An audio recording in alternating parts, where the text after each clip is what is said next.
This is the new 2026 Hyundai Palisade, and it's a brand new, fully redesigned version of one of the best and most popular three-row family SUVs on the market. For 26, there's a totally new look, new powertrains, new features, new everything. And today, I'm going to review it and show you all of the new Palisade's quirks and features. Before we get started, are you ready for your next cool car? Sell your enthusiast car on Cars and Bids. Trading in your car to dealers means you aren't getting market value for your car, leaving you with less cash for your next fun car. Just look at our recent sales of these cool cars compared to current trade-in value. This is a trade-in offer, and this was the Cars and Bids result. This is a trade-in offer, and this was the Cars and Bids result. This is the trade-in offer, and this is the Cars and Bids result. Get started now on carsandbids.com. Sell on Cars and Bids and join the best community to sell your enthusiast car. All right, time for the quirks and features of the new Hyundai Palisade, starting with a little background. So, the Palisade first came out for the 2020 model year. That was the original version, and it was Hyundai's three-row SUV rival, intended to take on popular cars like the Toyota Highlander, the Honda Pilot, the Ford Explorer. This was Hyundai's challenger, and it shares its platform and its powertrain with the Kia Telluride. Very similar vehicles underneath. They come from the same parent company, but they have different styling and some feature differences. But for the 2026 model year, the Palisade is completely redesigned. Brand new vehicle with new powertrains, new tech, new features, a completely new look. It's a whole new Palisade. Now, I've already done a full tour of the new Palisade, but that was right when they first showed it off, and I couldn't drive it yet. This will be a full review. I'm going to hit all the quirks and feature highlights, and then I'm going to get it out on the road and check out the Palisade behind the wheel. So let's talk through the basics. The new Palisade's starting price is around $41,000, which is a pretty hefty increase over the outgoing model, about $2,500 more than the old Palisade.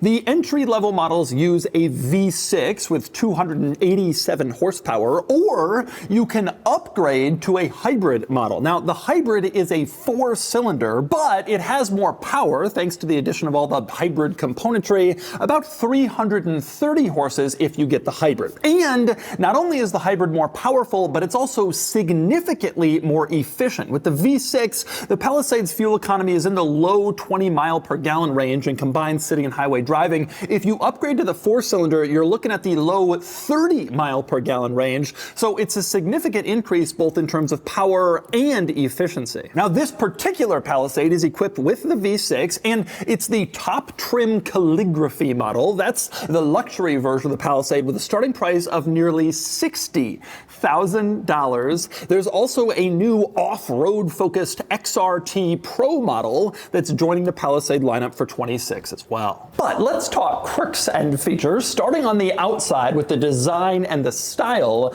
of the new Palisade. As you can see, it is a very boxy, very kind of muscular, purposeful look, which is no surprise. This has been sort of the way that modern SUVs have been trending, into this sort of boxy, brawny, off-roady looking thing. In fact, when the Palisade first came out back in 20, it had softer, more flowy lines, and the Kia Telluride, the same platform, had a boxier look, and the Telluride was the bigger success, I think in part because of that styling. So for 26, the Palisade gets brawnier, gets more aggressive, gets more squared off. You can see the wheel arches, kind of this muscular line above the wheels. You can see how the A-pillar in the windshield is completely flat, and in back you don't have some tapered off round look like in some cars. It's pretty boxy and square back there, all intentional to give this sort of a muscular, aggressive appearance. Now, with that said, I think this car borders on over-styled in some areas, and that's particularly true, in my opinion, up front, with this giant light in the front, this running light turn signal combo. It is a massive running light, and when you put on the turn signal, signal, it becomes a massive turn signal, just absolutely huge, and frankly, a little bit excessive. This car is supposed to be aggressive and purposeful on the road, but that gets a little much in my opinion. Now, there are some interesting exterior quirks worth pointing out. For one, let's go to the grille. You can see the grille on this particular model has all these horizontal chrome lines all throughout the entire grille except for one, which has been split in two. That's because the front camera is located there. It's strange they didn't just put that in the empty space between the lines. Instead, they split one line in half, which some perfectionist people might not love, but that is the situation. Now, moving on to the back, I think this is the real winner part of the entire Palisade design. For one, you can see they've tucked the rear wiper under this rear spoiler situation, getting it off the back window and cleaning up the overall look. But speaking of the overall look, the general design of this rear is really handsome. This is an attractive look on this car. It really is a luxury, almost Range Rover style rear end from the straight back or the rear three quarters. It's a really attractive, really luxurious look that helps elevate the Palisade from a regular mid-size family SUV to almost looking like a true luxury SUV when viewed from that angle. And the same is true inside the Palisade. It looks luxurious out there. Get in here and you can see a very high quality interior. Everything here looks very nice, top-notch materials, well laid out, well designed. It is a beautiful space. Now again, this is the top trim calligraphy model, and it reminds you of that with calligraphy imprinted into the headrests on the seats. I'm sure the lesser Palisades aren't quite this nice, but this is a really nice place to spend time, a very high quality interior, and it has quite a few interesting quirks and features. We begin on the steering wheel where you can see instead of the Hyundai logo, the H, there are 4 dots. Apparently 4 dots is Morse code for the letter H, and so they're going with the dots to replace the H, so no logo on the wheel. Instead, you have a logo on the key, which is beautifully, brilliantly done. You can see the Hyundai logo is included into the negative space in between all of the buttons on the key. I think this is a fantastic idea, really well executed and kind of quirky and cheerful. Another interesting quirk in this interior, one of the quirkiest quirks in fact, this button right here marked UVC with an image of a light. That will turn on a UV light inside of the center console, which is designed to kill germs, theoretically from an electronic device. So if you put your phone in the center console and then you press this button, UVC, it turns on the UV light and the germ killing begins. Does it sound real? I'm not sure, but that is certainly a quirk of the new Palisade. And of course, there's more. Next, we move on to the gear selector, which is a rather odd contraption coming off the steering column that also includes an engine start-stop button. You have the start-stop button here. The gear selector's at the end of this shaft, and in order to get into gear, you twist the end. Drive is forward, reverse is backward. It's all a little bit unorthodox, but that's your gear selector and start-stop button in the Palisade. And the quirks and features don't stop there. How about the seats? Very nice, attractive leather seats, but the cool part is they can lie down. This button here will put the seats into an automatic recline mode where you're basically lying down sort of like a first-class airplane seat. Now, obviously, you can't do this while you're driving, but while you're parked, if you're like waiting for your kid's soccer practice to finish or whatever, you have these lie-down seats where you can get a little rest in your Palisade, which is kind of cool. And another cool feature in this car, it comes with a built-in dash cam. You can see the app for the dash cam here, and the dash cam will record while you're driving along. I think this feature is going to be in basically all new cars before too much longer, and it's in this one. So that way you get into an accident, you have proof that you weren't at fault, or maybe that you were, and then you don't tell anybody about your dash cam. Now, my assumption with the dash cam is that it automatically will record if there's like an impact to the vehicle, but apparently if you want to manually record, you can tap this little icon up here with the camera, and it will manually record for some period of time while you're driving around. Pretty cool feature to have, nice to include a built-in dash cam. And another interesting quirk in this car, the sounds of nature.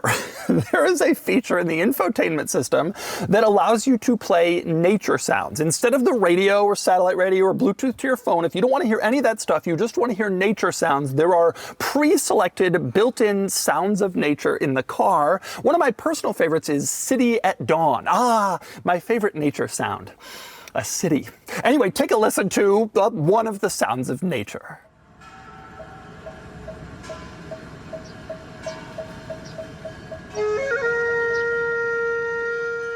And another great quirk, more like a feature in fact, the blind spot camera system here is excellent. The way this works is you put on the turn signal and a camera shows up in your gauge cluster displaying what's in your blind spot as long as you have your turn signal on. It's very useful, very helpful while you're changing lanes. And it works on both sides. You signal the other way, a blind spot camera pops on the other side. It really is helpful for you to figure out what's in your blind spot. Very, very useful feature. Hyundai and Kia has this. Very few other automakers do, and it works beautifully. It is fantastic the way this operates. I love this feature. And another feature I love, speaking of cameras to make things safer, is the rear view mirror. You can see right now it is a rear view mirror, but if you flip this switch, it becomes a camera projecting an image showing what's behind you, which makes life really easy. Your mirror, you got to look through 3 rows of seats and a back window, but with the camera, you just see it's mounted in the back. You see exactly what's back there at all times, even if your car is filled with people in gear, and I love that. And since we're talking about screens and tech in this car, let's talk central infotainment screen. This works really well. It's an excellent screen. It's a little small by modern standards, and it's a little curved towards the driver, but it works great, very responsive, easy to use. Love the home screen, which is configurable, sort of this multi-panel display. It all works really well, easy, simple, a great infotainment system in this car. The gauge cluster screen, not quite as impressive. It's nice, the colors are cool. I love the blind spot camera like I mentioned, but it really isn't all that configurable. I'm actually shocked by how little information you can get on this gauge cluster screen. I can't believe you can't see a full screen map here or the music you're listening to. Some cars let you see both at the same time. This one doesn't let you see either at any time. It's really not a very configurable gauge cluster. I don't really understand the point of having a gauge screen if you don't make it more personalizable and configurable, but that is the situation here. Now, speaking of screens, the climate controls in the new Palisade have a screen, which some people are going to be a little nervous, but it is not integrated into the main infotainment screen. Instead, the climate controls get their own dedicated section in the car. You just replace physical buttons with a screen, and I think it works fantastically. No problem at all. Very easy to figure out what to touch, what to move, etc. And nice that the climate controls aren't buried in menus in the screen like in some cars. I also like the fact that when you're adjusting the climate controls, every time you press something, there's a little ripple that comes off of where you press to confirm that you have indeed pressed it. It's kind of a cool little quirk of the climate controls. Now, directly above the climate controls, you can see the center control stack has a lot of physical buttons. You can see dials here for the radio tuner and volume, plus buttons for various infotainment functions. You can pull up the map here, for instance, or the setup. You can change tracks here. You can go to the home screen, all with these physical buttons. Nice to have some physical buttons in this car. I'm not sure that all of these are necessary. If, for instance, a setup button or a search button are really that important, but nice to have it as sort of a backup to the infotainment.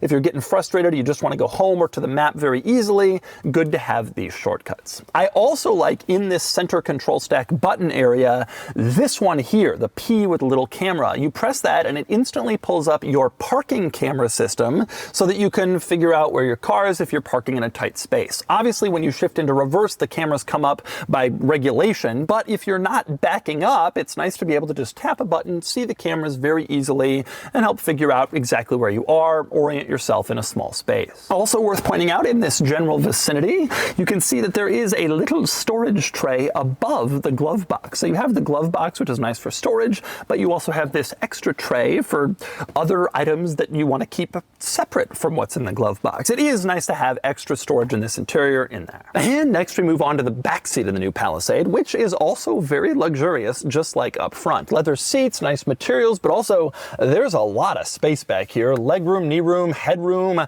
I got a lot of room in this car, and the seats can recline. Just like up front, you can put the back seats in this sort of luxurious reclined position to relax and hang out, even if you're sitting in back. And there are some nice touches back here, some excellent quirks and features, you could call them. For one, the power ports, USB-C ports on the backs of both front seats. You can see on either side, which is nice for charging devices. But even better than that, you have a household power port on the back of the front center console located here, so you can plug in whatever you want. Love to see a household power outlet included in a vehicle, especially in the interior instead of the cargo area where it's more usable, and that's great. You also have this little pull-out storage tray that you can use to put stuff in, like a drawer in the back seat of the Palisade for storage, which is nice. And I like to see that there are cup holders integrated into the door panels. You can see both door panels on either side have two cup holders, sort of an upper and a lower, which is nice because this configuration of the Palisade with the captain's chairs in the back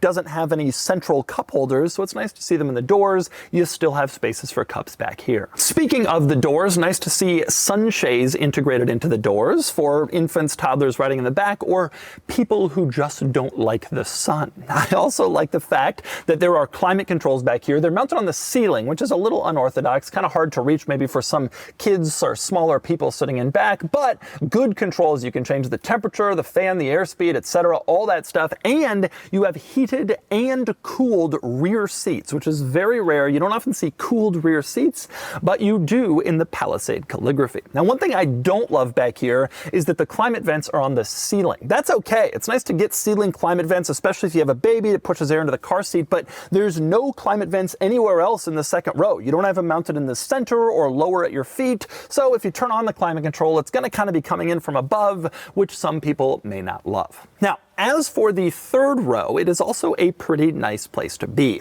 Getting into the third row is very easy. You press this button here, and then the second row seat automatically whirs itself out of the way. I will say this is nice. It's kind of cool to have this power seat folding away, but it also takes forever. And I actually prefer the manual seat that moves out of the way in other Palisade models. It's just as simple. You push a button and you have to move it a little bit yourself, but it's way quicker than pressing the button and waiting to get into the third row. But anyway, you get back there and you can see it's a good place to spend time. For one, the seats are power operated. The backrest and the bottom, they can slide forward and backward. The backrest can move, change its angle, all power operated for the third row, which is a pretty impressive luxury. And there are heated seats back here for third row passengers, which you basically don't see in any other vehicle. You also have power ports and cup holders in the third row, which enhances the comfort and convenience experience even more. With all that said, the third row is a little bit tight. It looks a little bit small. Obviously, as an adult, wouldn't want to spend a lot of time back there. That's generally true for SUV third rows, but here it looks kind of especially a couple inches smaller than I might expect. Definitely only for kids. Still, kids back there will be pampered. And by the way, speaking of kids, one rather cool feature in the back of the Palisade, on the rear doors, there is a blind spot monitoring system built in. You can see the warning lights here, and these lights will illuminate if someone is coming up behind the car while you're about to open the door. And they basically let you know, don't open the door, there's someone coming, and it can really help make sure that a kid who's in the back doesn't accidentally open the door and hit a cyclist or another car coming because of that blind spot monitor. It's kind of subtle, and you have to kind of educate rear passengers about it, but once they know, it can be useful for avoiding accidents or avoiding body damage to the car. Kind of cool to have. And finally, we move on to the cargo area in the new Palisade. Pop open the power tailgate, of course, and you can see the cargo area is actually pretty big back here behind the third row. Bigger than I would expect for a vehicle this size, and given the third row is a little space constrained, makes me wonder if they should push the third row back a couple of inches and provide a little more legroom back there. But good cargo space back here, and you can open up the floor, lift it up, and you can see there's even more storage space underneath the floor, which allows for a little extra cargo, maybe smaller, more fragile items if you don't want them rolling around. Now, also worth mentioning, located back here, there is a power outlet, although you can see it is a 12-volt cigarette lighter style power outlet rather than a household outlet like you have in the second row. I would prefer a household power outlet in the cargo area too. It's more convenient for more people, but I like having it in the interior, and I would rather have it there. It'd be nice to have it in both places, but if I'm choosing the interior. Now, the interesting thing about about the cargo area is the lowering of the seats situation, which is, I would say, needlessly complicated. A lot of cars, there's a latch, you pull, the seat goes down. Easy. Some cars are power operated, like this one, and here there is a large switch panel that allows you to fold the seats down and up. The problem is there's a lot of buttons and switches you got to work through to make this happen. It's a little overly complicated. First, you have to select which row of seats that you want to move. Then you have to choose between all the seats at once, or just sliding the seats forward or backward, or actually lowering or raising the seats. And of course, you have to make left or right decisions on all of those things. So there's quite a few buttons and switches back here. It gets a little complicated. I will say one thing I love back here is the all button, the ability to fold them all at once with the push of one button. I've not seen that in other cars, and I love the idea that you can do that here without having to individually press each button for each seat in a relatively complicated situation. That is one kind of nice, uncomplicated feature. But those are the Palisade quirks and features. More interested in how it drives, since I haven't been behind the wheel yet. Let's find out. All right, driving the Palisade calligraphy.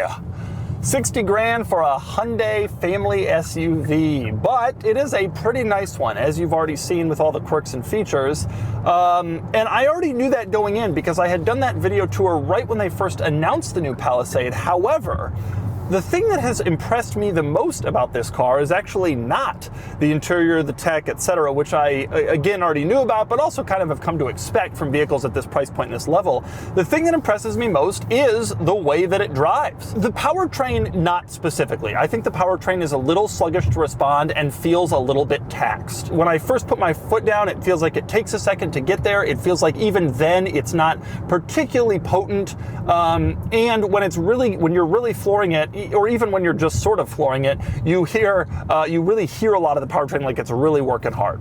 Not the best. However, the ride and the drive is so nice in this car. It's really, really exceptional. The way that this car feels on the road is just really nice. Honestly, a lot better than what I was expecting from this vehicle. And that's where it's really exceeded my expectations. The powertrain aside, which again, even just in a lane change here, feels a little bit stressed, it's so smooth. It just is so incredibly smooth. And I do not expect that at this level of smoothness at the $60,000 price point, which is hard to believe I'm saying, because 60 grand used to be a crazy luxury car, but now it's a nice family SUV. And this goes beyond what I would expect. This is definitely entering and pretty deep into the realm of Lexus TX type cars, which are more expensive. Volvo EX90 that starts at $80,000. I mean, this is a really, really nice ride. And the interior feels comfortable. The ride quality is comfortable. This is a nice, smooth car. It is very quiet in here, kind of exceptionally so, again, compared to where I would expect this to be at this price point and the type of vehicle that this is. You don't hear much tire noise. Aside from the engine, when you're accelerating, you don't hear much engine noise. One thing I also like is that you are sitting high up. A lot of crossovers, by crossing over, sometimes you don't really get that feel. You feel like you're in more of a car, and it's not true here. You feel like you're in an SUV. The handling, the steering and handling, obviously not very sporty. However, it doesn't feel so floaty that it's like difficult to figure out. It feels secure, but at the same time, like well assisted and confident, and yet comfortable and easy. It's just a great combination of things. I think in this vehicle they have unintentionally created an excellent luxury SUV in addition to a family SUV. And although I'm not obsessed with the way that this Palisade looks compared to the previous one, I think this one is a little overstyled. This is a better car, there's no question. The interior is much better, the comfort is much better, the refinement is much better, and I loved the last Palisade. And I have to assume that if this is what this Palisade is going to be, the Telluride is also going to be awesome when a new Telluride comes out, probably next year. And this also just sort of takes the cake for the best mid-size affordable family SUV. I don't really see how it doesn't. It is just a very, very good, capable, competent vehicle in practically every single way. And I guess also what I'm saying by saying this is that you really should opt for the hybrid powertrain, because I think if this was a better engine experience, I'm hearing it under heavy acceleration again, if this was a better engine experience and maybe a little less overstyled, I think we'd be talking about this as sort of like the ultimate family SUV, like absolutely the one to beat. Even as it is, I would probably buy this over the rivals. It is just an excellent car. And I'm just really impressed with how smooth it is, how comfortable it is, how just easy it is, how big it is inside. Like, it really delivers everything you'd want from a 3-row family SUV. And I just like it. I just really, really, really like it.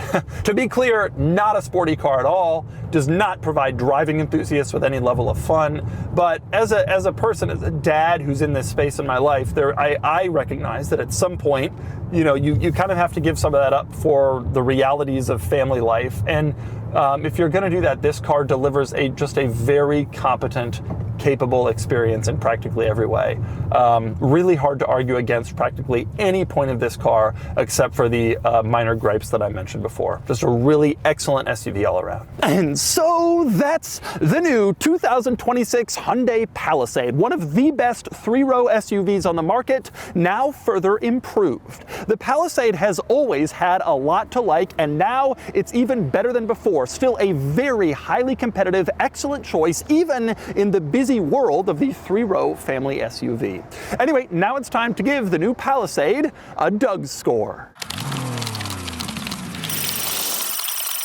And the DougScore is here, 52 out of 100, which puts the Palisade here against rivals. At the very top of the segment, coming in second on this list, only to the Lexus TX, which is really a more expensive luxury SUV that isn't a close competitor. The new Palisade is great. I think it's a bit overstyled, but otherwise it offers a fantastic mix of comfort, luxury, equipment, and a nice driving experience too. It's back to being the top dog family SUV.